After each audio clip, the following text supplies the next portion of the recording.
नमस्कार दोस्तों, मैं हूं ज्ञानदेव कुमार आर्या। आप देख रहे हैं ज्ञानदेव मोदी केयर। मैं आज आपको बताने वाला हूं दोस्तों कि अभी के समय में कोरोना वायरस के बाद बहुत सारे युवा जो है भटक रहे हैं। तो उसमें अगर आप चाहते हैं कि कोई ऐसा network marketing, direct selling company, MLM company करूं, तो वो कौन सी ऐसी कंपनी है जो सही कंपनी का चुनाव कर सकूं और कौन सी कंपनी करनी चाहिए और सही कंपनी का चुनाव कैसे करें। तो उसके लिए मैं आपको 5 ऐसे बात बताऊंगा जो आपको ये जानना ज़रूरी है। पहला नंबर है कि किसी भी एमएलएम कंपनी का गाइडलाइंस और उसका रूल। पहला नियम यह है कि अगर किसी कंपनी में आप जुड़ रहे हैं तो उसमें रजिस्ट्रेशन फ़ी होनी चाहिए। उसका प्रोडक्ट जो है रिपर्चेज होना चाहिए कि आप अगर इस प्रोडक्ट खरीद रहे हैं तो इतना सस्ता भी होना चाहिए कि अगली बार भी इसको खरीद सके। पैकेज में कोई ऐसा पैकेज सिस्टम ना हो कि भाई आपको आईडी बना है तो आपका इतना सामान आपको खरीदना ही पड़ेगा। डिस्ट्रीब्यूटर के ऊपर कोई दबाव और कोई भी गाइडलाइन नहीं होनी चाहिए। मनी सर्कुलेशन कंपनी नहीं होनी चाहिए और प्रोडक्ट बेस्ड कंपनी होनी चाहिए।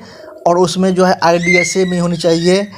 उसका जो है जोवा क्रॉप एक वेबसाइट आता है, उस पर आप उसको चेक कर सकते हैं, उस पर उसका नाम आता है कि नहीं आता है। जोवा क्रॉप जो है एक ऐसा वेबसाइट है जिस पे अगर आप उसको चेक करेंगे तो जोवा क्रॉप ऐसा कंपनी है, एक ऐसा वेबसाइट है जहां से आपको मालूम पड़ जाएगा कि ये जो कंपनी है ये इस जोवा क्रॉप में आई हुई है कि नहीं आई हुई है। IDSA में भी होना बहुत ज़रूरी है। कंपनी का जो IDSA होता है वो IDSA में अगर है तो समझिए कि कंपनी अच्छी है और अच्छा बैकग्राउंड की कंपनी है। WFDSA ये भी आना ज़रूरी है, तो मैं आपको उसका लिंक डाल दूंगा, वहाँ से उसको चेक कर सकते हैं।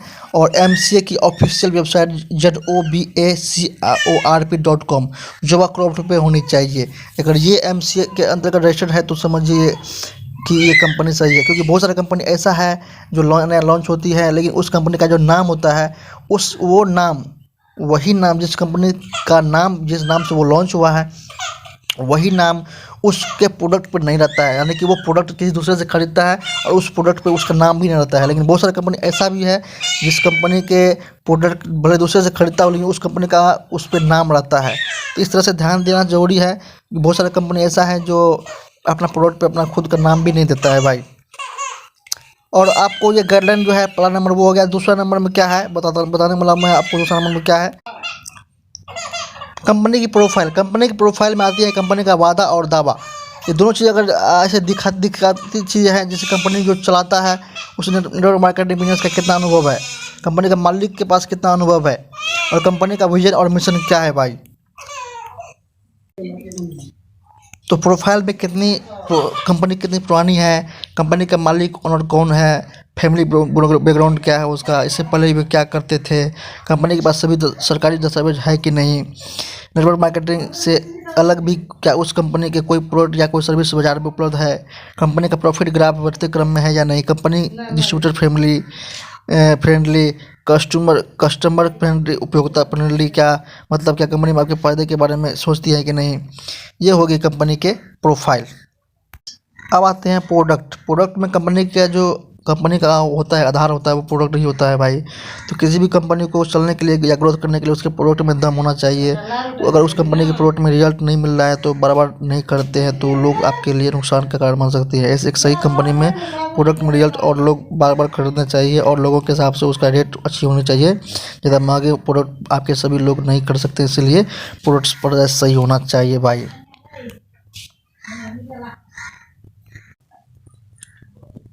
कंपनी के प्रोडक्ट सभी सरकारी दस्तावेज के साथ मान्यता प्राप्त हो। अगर कंपनी किसी दूसरी कंपनी से प्रोडक्ट बनवाती है तो उस कंपनी के प्रोडक्ट भी सरकारी मान्यता से प्राप्त हो, उसका एक स्टैंडर्ड हो। मतलब यह कि क्वालिटी के हिसाब से कीमत थोड़ी ज़्यादा हो सकती है लेकिन 4-5 गुना नहीं। सभी प्रोडक्ट रिपीट ऑर्डर वाले हो, यानी जिसको हम बार खरीद सकें। उस कंपनी के प्रोडक्ट बाजार के प्रोडक्ट से अलग हो, यानी बाजार के प्रोडक्ट को से बेहतर क्वालिटी का हो और अधिक लाभकारी हो। प्रोडक्ट की अच्छी रेंज हो, यानी हमारी जरूरत का सभी सामान उपलब्ध हो। प्रोडक्ट ऐसे होने चाहिए कि हम बिना नेटवर्क MRP पर भी प्रोडक्ट को खरीद सके या बेच सके। इस तरह से कंपनी का ये प्रोडक्ट हो गया। अब आते हैं कंपनी का प्लान किस तरह का है। कंपनी का प्लान बिल्कुल साधारण होना हो, मतलब कुछ भी छुपाना हो, साफ इनकम का हिसाब लग रहा हो, इनकम कैसी आती है या सब कुछ सेकेंड में दिमाग में आ जाए, ऐसा होना चाहिए कि कंपनी का प्लान। इनकम खुद की खरीदारी और बिक्री से आनी चाहिए कि एक बार पैसा लगा कर इनकम आती रहे, ऐसा कोई प्लान। ज्वाइनिंग फ्री हो, अगर नहीं है तो उस पैसों से आपको प्रोडक्ट मिल रहे हो। क्या कंपनी के प्रोडक्ट की मांग मार्केट में है भी या नहीं। जिस कंपनी के लोगों को आवश्यकता है ही नहीं, ऐसे प्रोडक्ट का बेचना मुश्किल होता है। तो ऐसे मार्केटिंग कंपनी को ज्वाइन मत कीजिए जिसका आप प्रोडक्ट बेच ही ना पाए। इस तरह से जो है उसका प्रोडक्ट होना चाहिए। अब आती है बात कि ट्रेनिंग एवं डेवलपमेंट सिस्टम। जिस कंपनी को आप ज्वाइन करना चाहते हैं, क्या वह कंपनी आपके आसपास के अस्तित्व में है, मतलब कि क्या आप उसको कोई ज्वाइन भी कर रहा है या नहीं। अगर कोई ऐसी कंपनी है जो आपके आसपास अस्तित्व में नहीं है या उसमें कोई काम नहीं कर पा रहे हैं, ऐसी कंपनी को ज्वाइन मत कीजिए, क्योंकि वहाँ से आपको सीखने में बहुत दिक्कत हो सकती है। आपको सिखाने वाला कोई नहीं होगा और आप उस बिजनेस में असफल हो जाएंगे। कंपनी को ज्वाइन कीजिए जहां आपका प्लान आपको हमेशा गाइड करता हो, आपको हमेशा आपका ध्यान रखता हो। अच्छी नेटवर्क मार्केटिंग कंपनी सीखने और सिखाने में विश्वास रखती है भाई, और आपको आगे बढ़ाने में काम रखती है और आपकी ग्रोथ करने में काम आती है भाई।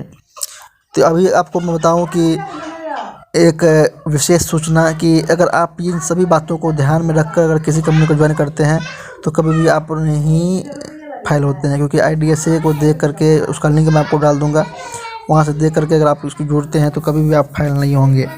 बाकी तो आप समझदार हैं ही दोस्तों। बात क्या आती है, बात की जिस कंपनी में आप जुड़ रहे हैं उसमें अर्न मनी कमाने का इसमें कैसे क्या सिस्टम है। अगर आप सभी लोग कमा पा रहे हैं अपनी मेहनत के हिसाब से, क्योंकि कंपनी में जुड़ तो सब चाहते हैं लेकिन अपने हिसाब से कमा नहीं पाते हैं, तो उस कंपनी में अर्न मनी के हिसाब से भी ग्रोथ होनी चाहिए। अगर आप ग्रोथ हो पा रहे हैं तो रुपया कमा रहे हैं तो सब दिख रहा है और आपको सब जो है दिखता है कि हाँ भाई ये इसमें काम कर रहा है और कमाई हो रहा है। और आपको ये सभी चीज़ों पर ध्यान है कि ये सारा प्लान, प्रोडक्ट, पेआउट, कंपनी का बैकग्राउंड, ये सर्टिफिकेट वगैरह जितना भी ये सभी ध्यान अगर है आपको, तो आप अगर सही कंपनी चूज कर पाएंगे। अगर आप ये सब पे ध्यान नहीं देते हैं, कोई भी कंपनी नया जो जाते हैं, तो आपको कभी ना सिस्टम का सपोर्ट मिलेगा, ना ही अपलाइन का सपोर्ट मिलेगा और आपका रुपया बर्बाद हो जाएगा। तो ये सभी चीज़ ध्यान रखें, कभी भी किसी कंपनी में रुपया ना लगाए। पहले फ्री में ज्वाइनिंग हो तो सही है, और अगर आपको बोल रहा है कि नहीं आपको इतना फिक्स रुपया देना पड़ेगा, तो इस समझिए कंपनी आपको आपके साथ गड़बड़ कर रही है। थैंक यू दोस्तों, all the best and best of luck. अगले वीडियो में फिर मिलूंगा, तब तक के लिए धन्यवाद। थैंक यू भाई।